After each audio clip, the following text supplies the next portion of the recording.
What time is it? It's Corona time. It's Corona time. It's Corona time. It's Corona time. Hey, it's Corona time right now. Unfortunately, your president was a little bit late, a little bit slow actually saying, hey, we have an issue, but finally shut down some flights. It's Corona time! Stock market's just plummeting today. I mean, it is just going down, down, down. How low can it go?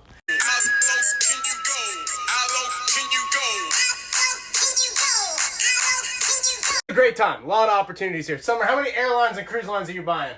All of them. All of them, baby. For real, we're looking for a nice outboard for off-site. Also doing the T-top on that, get it muy bien. And a carbon cub.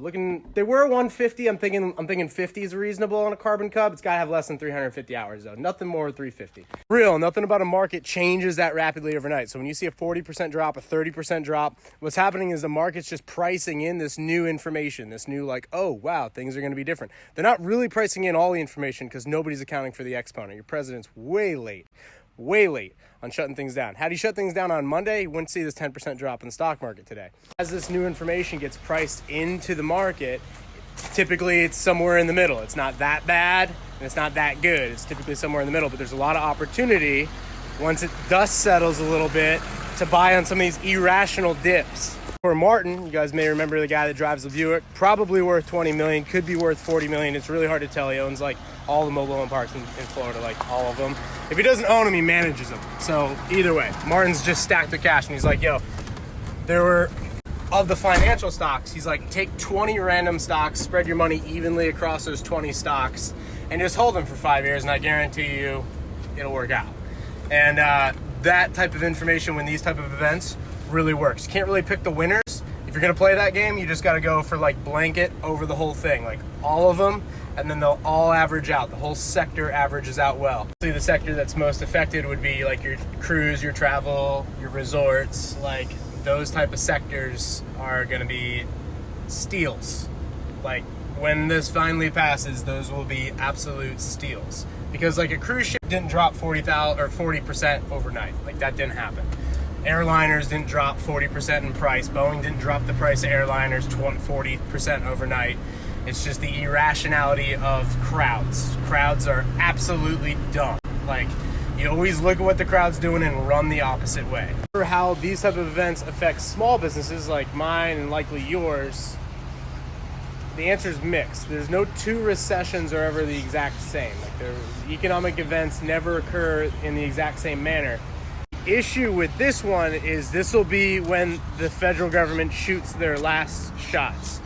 So it is something we're gonna have to deal with. Like Corona's not going away. Like this will be here 16 months. The next one that will bring in that, I mean, the greatest depression we've ever seen. I'm very excited about this. It's from today. Like it's not going away anytime soon. But the markets are gonna readjust because they were way high. Like, oh, President Trump's in the White House. Markets go up. They should have raised that interest rate and they didn't. And so what they'll do is they'll fire their last and final shots. And you're going to be seeing like massive government spending. Like you thought Trump was a conservative. He's going to spend more than any president in the history of the U.S. I'm telling you that right now. It's going to be huge. Also, the markets have not priced in President Biden. And that's probably very likely too. If you look at like the response from the Trump administration, it was terrible. It was absolutely awful. These test kits are coming in. They're beautiful. You're going to love them. It's like, bro, you need to shut this shit down, and you didn't do that. The flip side of it, there's going to be so much government spending that the construction side of things is going to be pretty good. Like, if you look at the interest rates, they're so low, and this is a problem in the future. But as of today, interest rates are so low, this is great for real estate. Like, you can buy things that are real, like real estate. It's real. R-E-A-L. Real. And then pay for it with fake money. It's not a bad deal at all. Because after all this government spending and low interest rates, like negative interest rates, it's evident to the world, and if it's not evident to you, it will become very evident. The U.S. dollar is backed by only the trust in the U.S. government, which doesn't really have a leg to stand on, especially in the future. Like, give it 4 years of President Biden, American dollar is going to be worth zero. Like, all the DMs, like, do you pay off debt, this, that? Like, it's always good going into a recession, have very little, like, commitments. But, dude, like, think about it. You owed, like, $400 million and the dollar went to zero. Good for you. You own a lot of skyscrapers and you don't really have to pay for them. Where we roll, We always seeing those signs, aren't we, girls? Right. Always seeing hot dog signs. Whoop whoop!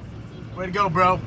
I love watering. It's like so relaxing. I can do it for hours. Just absolutely love watering. I waste a lot of time, but I do a lot of the thinking when I water.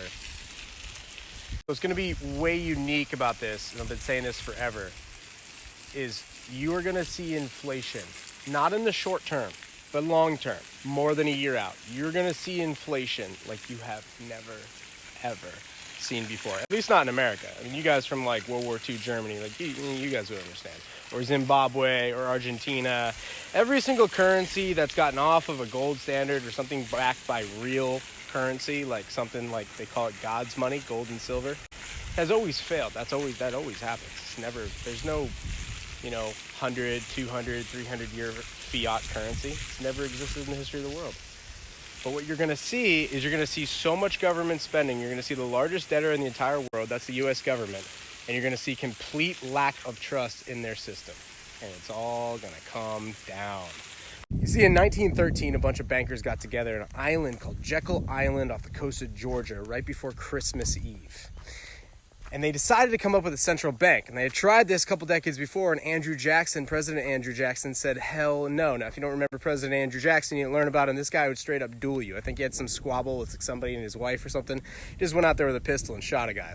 He was actually like a legit American badass. He was famous for saying, I care not who makes the laws, but only who controls the money. Things around that. And so whenever they'd pop up this idea of a central bank and why it'd be great because they could control the money supply, Andrew Jackson says, I will not make all the citizens of this country slaves. Like the bank of all banks. However, at that time, the American dollar is on the gold standard. So every dollar represented some sort of fraction of gold, which theoretically was held somewhere, Fort Knox or something like that. Every dollar that was issued had some sort of fraction of gold. Even if they inflated the money supply, they just reduced the fraction. But in theory, it was redeemable for actual real money. So that way it was in the hands of the gold supply, not in the hands of the printing presses. Presidents don't last forever, so eventually in 1913, these bankers form a central bank. It's quasi-public, quasi-private. That means that they're actual shareholders of the Federal Reserve. No one knows who they are, but they create the Federal Reserve. Well, the Federal Reserve has this ability to be, fast forward to 1971, Richard Dick Nixon decides to take the American dollar off the gold standard after getting our butts whooped in Vietnam, because it was just ridiculously expensive, but a great excuse to fly drugs in this country. So we take ourselves off the gold standard. Central bankers love this because now they have absolutely no regulations and do anything they want. This exact point in history where the American dollar discontinues being a store of value and instead becomes a promissory note of debt. Redefines money and takes us from a nation of savers and investors to a nation of consumers and debtors. And those that figured out how to utilize the new terms, the new debt for their benefit, won. This is right where you see the massive gap in equality.